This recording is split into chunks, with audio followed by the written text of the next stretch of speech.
Hello students, today we are going to learn about sentences. English grammar में सबसे important चीज़ sentences होती है और हम कई बार वो पढ़ भी चुके हैं, बट आज हम डिटेल में पढ़ेंगे कि सेंटेंसेस क्या होते हैं. So students, can any one of you tell me the definition of sentences?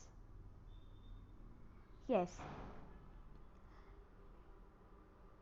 Sentences हमने जो पहले छोटी क्लासेस में डेफिनेशंस पढ़ी है सेंटेंसेस की, उनमें हमने ये पढ़ा था कि जो सेंटेंस होते हैं उसमें सब्जेक्ट होता है, प्रेडिकेट होता है. ओके. और भी उसके अलावा हमने सेंटेंस की डेफिनेशन में पढ़ा था कि सेंटेंस जो होता है वो हमेशा फुल स्टॉप से एंड होता है. बट ये जो डेफिनेशंस हैं वो कम्प्लीटली सेंटेंस को डिफाइन नहीं करती है.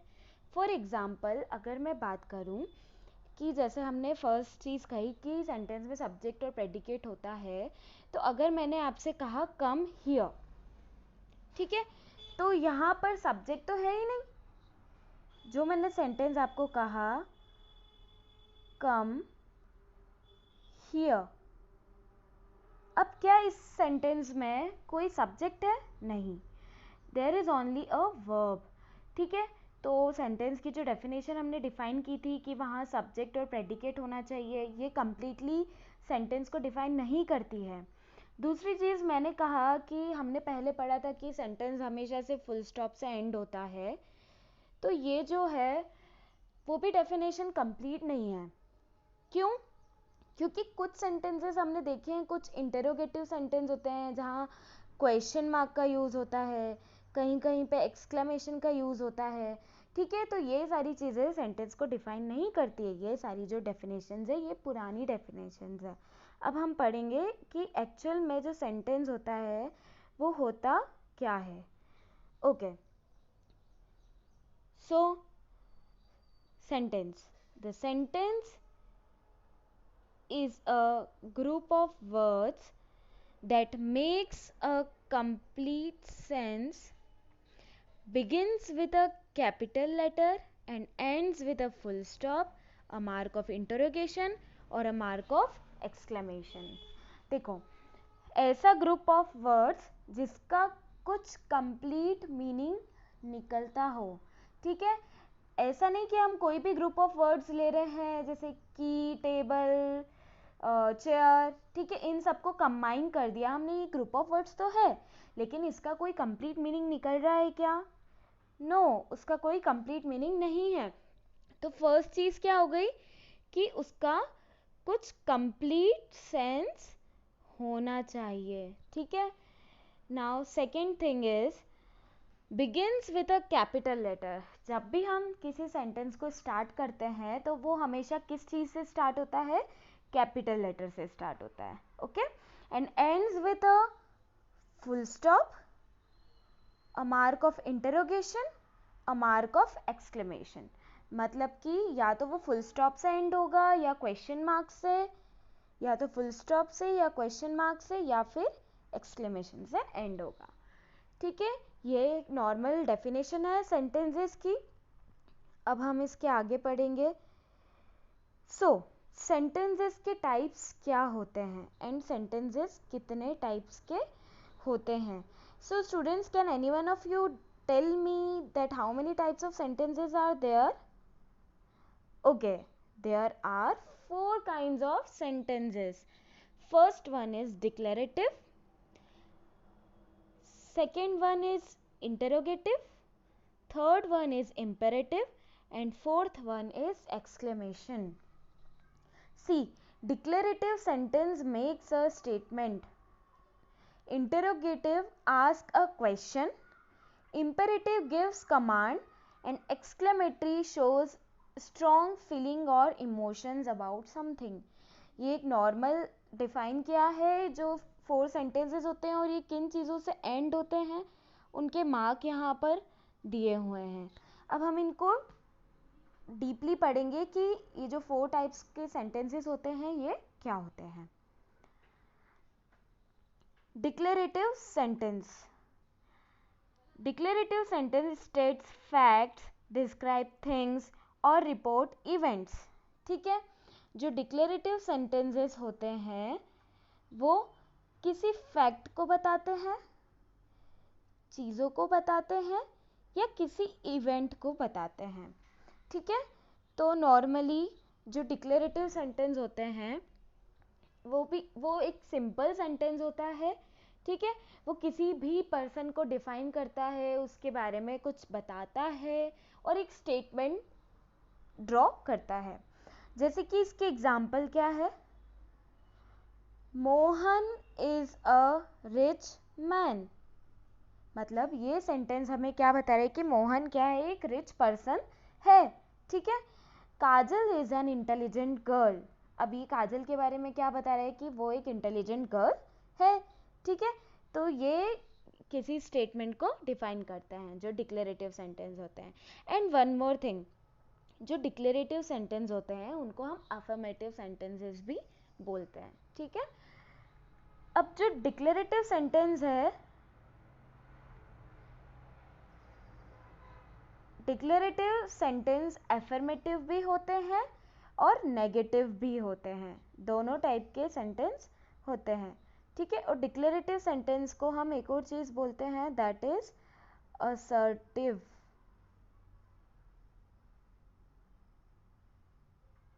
ओके, तो डिक्लेरेटिव सेंटेंस असर्टिव होते हैं और ये जो नेगेटिव सेंटेंस होते हैं और अफर्मेटिव सेंटेंस होते हैं वो सभी डिक्लेरेटिव सेंटेंस के अंदर आते हैं। It ends with a full stop, और ये हमेशा एक फुल स्टॉप से ही एंड होता है। ठीक है, ये चीज़ हमें ध्यान रखनी है कि जो भी डिक्लेरेटिव सेंटेंस होते हैं वो हमेशा एक फुल स्टॉप मार्क से एंड होता है। ठीक है, जैसे कि एग्जाम्पल दिए हैं अफर्मेटिव और नेगेटिव के, क्या एग्जाम्पल्स हैं, I like to eat mangoes, ये एक अफर्मेटिव सेंटेंस हो गया। And I don't like to eat mangoes, ये कौन सा सेंटेंस हो गया, नेगेटिव, क्योंकि इसमें डोंट वर्ड यूज हुआ है। Okay, so this is all about declarative sentences. अब हम बुक एक्सरसाइज सॉल्व करेंगे। Book exercise number 1, put the following words in their proper order so as to make meaningful sentences। अब यहाँ जो sentences दिए हैं वो करेक्ट ऑर्डर में नहीं है और उनका कोई मीनिंग ड्रॉ नहीं हो रहा है, तो हमें उन वर्ड्स को रीअरेंज करना है और एक मीनिंगफुल सेंटेंस बनाना है। ठीक है, जैसे कि जब हम फर्स्ट सेंटेंस देखेंगे, first sentence is by football them was played.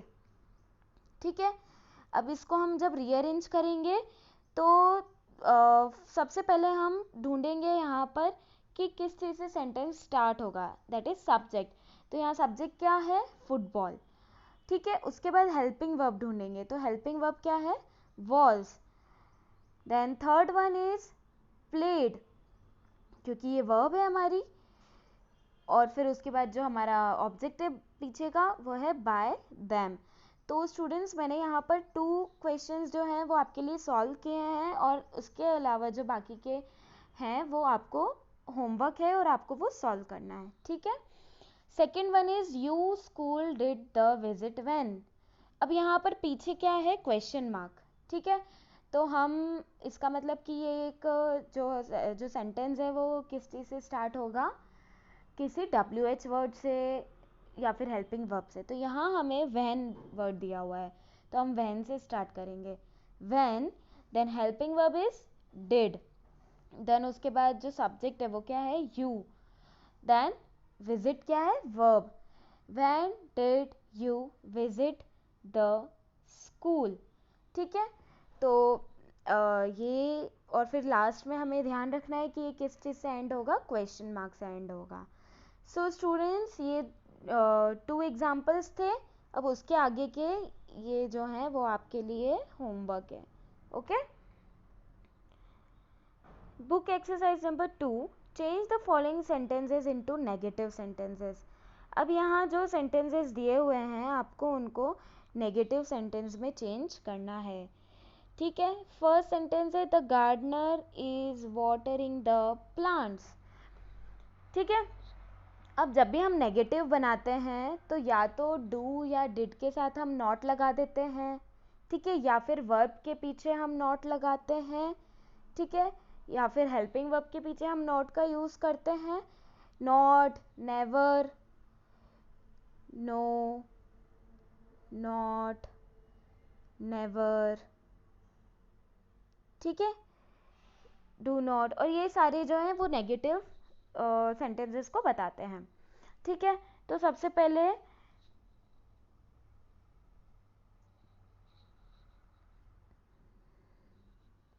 Now first one is the gardener is not watering the plants, ठीक है। यहाँ हेल्पिंग वर्ब क्या थी, इज, और इज के बाद हमने क्या किया, नॉट का यूज़ किया, तो the gardener is not watering the plants, ये एक नेगेटिव सेंटेंस बन गया। श्याम मेट मी येस्टरडे, ठीक है। अब यहाँ पर हेल्पिंग वर्ब तो है ही नहीं, ऊपर वाले सेंटेंस में हमें हेल्पिंग वर्ब दिखी थी इज, लेकिन यहाँ पर हेल्पिंग वर्ब नहीं है, लेकिन यहाँ पर वर्ब है, ठीक है। तो वर्ब क्या है, मेट। अब MET वर्ब की कौन सी फॉर्म है, सेकेंड फॉर्म। इसका मतलब हम जो नेगेटिव बनाएंगे वो किस चीज़ से बनेगा, किस चीज़ से बनेगा, डिड, और डिड के पीछे क्या लग जाएगा, नॉट, ठीक है। तो और जो मेट वर्ड है उसकी फर्स्ट फॉर्म क्या होती है, meet, MEET, okay.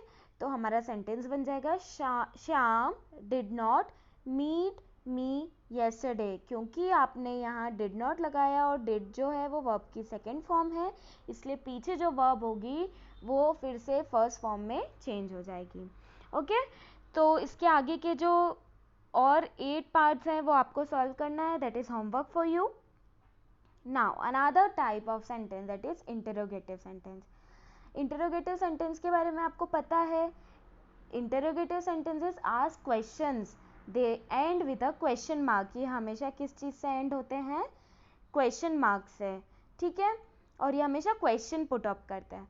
They usually start with who, what, when, where, why, how और डू, ठीक है। इन सब से जनरली क्वेश्चन स्टार्ट होता है। और एक और चीज़ है कि क्वेश्चन जो होते हैं इसमें येस नो वाले क्वेश्चंस भी इंटरोगेटिव में होते हैं एंड WH क्वेश्चंस भी होते हैं। जैसे यहाँ एग्जांपल है, do you want to play kick ball at lunch, ठीक है, ये भी एक क्वेश्चन मार्क से एंड हो रहा है, वो हमसे पूछ रहा है, इसका आंसर हम येस या नो में दे सकते हैं। Where did you go this summer, ये WH क्वेश्चन हो गया, क्वेश्चन मार्क से एंड हो रहा है। What is your favourite book to read, okay. How do you like your eggs cooked, why did you say that, तो ये सारे जो हैं वो इंटरोगेटिव सेंटेंसेस हो गए, okay. Now book exercise number 3, change the following sentences into questions. अब आपको इन सेंटेंसेस को क्वेश्चंस में चेंज करना है, इंटरोगेटिव बनाना है। जैसे first one is you are going to Delhi tomorrow. अब ये एक नॉर्मल सेंटेंस, डिक्लेरेटिव सेंटेंस है कि you are going to Delhi tomorrow. अब इसको हमें क्वेश्चन बनाना है, तो यहाँ WH वर्ड आपको दिख रहा है क्या, नहीं, तो ये सेंटेंस हेल्पिंग वर्ब से स्टार्ट होगा, और यहाँ हेल्पिंग वर्ब क्या है, आर, तो ये सेंटेंस स्टार्ट होगा आर से, आर, और आर के बाद क्या आएगा, subject, are you going to Delhi tomorrow, और पीछे हमेशा हमें ध्यान रखना है कि पीछे क्या आएगा, हमेशा question mark, okay. Second one is Ramesh is working hard this days, यहाँ भी कोई WH वर्ड नहीं है, और हमें ये भी एक हेल्पिंग वर्ब से स्टार्ट करना है, यहाँ हेल्पिंग वर्ब भी इज है, तो इज, और इज के बाद सब्जेक्ट क्या है, रमेश, देन पूरा सेंटेंस एज इट इज आ जाएगा, वर्किंग हार्ड दिस डेज, और पीछे क्या आ जाएगा, एक question mark, okay. So rest of the questions are homework for you, okay. If you have any doubt you can ask to me, okay. Now another type of sentence, imperative sentences. Imperative sentences may or may not have a subject. ज़रूरी नहीं होता है कि imperative sentence में हमेशा subject हो, ठीक है। They expresses an order, या तो वो किसी ऑर्डर को बताते हैं, रिक्वेस्ट को बताते हैं, एडवाइस, कमांड, सजेशन एक्सेट्रा. ठीक है, they end with a full stop and sometimes it can end with a exclamation also. Okay, तो जो इम्पेरेटिव सेंटेंस है उनमें order, request, advice, command, suggestion, जैसे एग्जाम्पल दिया हुआ है कमांड के लिए. एग्जाम्पल क्या है? Give me the book, open the door. ठीक है, तो ये हम किसी को कमांड दे रहे हैं. ठीक है, कि give me the book, open the door. Okay, now request, जैसे please give me a glass of water, kindly open the door for me. तो ये सारे सेंटेंसेस कौन से हो गए? रिक्वेस्ट के. फिर एडवाइस, जैसे do not run in the sun, do not give hope. ठीक है, तो ये जो सेंटेंस है वो कौन से हो गए? एडवाइस के. अब जैसे मैं किसी को ऑर्डर दे रही हूँ कि bring me a glass of water. ठीक है, या मैं किसी को भी किसी चीज़ का ऑर्डर दे रही हूँ, ब्रिंग माई बुक. ओके, तो ये ऑर्डर हो गया. और फिर सजेशन, जैसे कि हम किसी को किसी चीज़ का सजेशन दे रहे हैं कि do not lie to your parents, या हम किसी भी चीज़ का सजेशन दे रहे हैं, तो वो सारे सेंटेंस कौन से होते हैं? Imperative sentences. Book exercise number 4. Put the following words in proper order so as to make imperative sentence. Again, अब इन sentences में आपको इनको rearrange करना है और एक proper imperative sentence form करना है. जैसे sit, idle, not, do. अब यहाँ पर do और not दोनों हमें दिख रहे हैं, तो हम क्या करेंगे? इस sentence को किस चीज़ से start करेंगे? do से. Then do, not, then verb क्या है? sit, idle. ओके, idle मतलब होता है खाली. तो ये सेंटेंस क्या है कि खाली मत बैठो. अब ये किस टाइप का इम्पेरेटिव सेंटेंस हो गया? किस टाइप का? We are giving the command. Okay, कि do not sit idle. Then all kind to be. तो ये एक फ्रेज है that be kind to all, हमेशा सबसे दया भाव रखो. ठीक है, तो ये एक इम्पेरेटिव सेंटेंस हो गया. So I have solved 2 imperative sentences for you and rest sentences आपको solve करने हैं. This is also homework for you. So आज हमने 3 types of sentences पढ़े हैं. इसका आगे का जो पार्ट है वो हम नेक्स्ट वीडियो में पढ़ेंगे. Students, if you have any doubt, you can ask the questions to me and please solve your questions, your homework, and I will be checking it. Okay, thank you.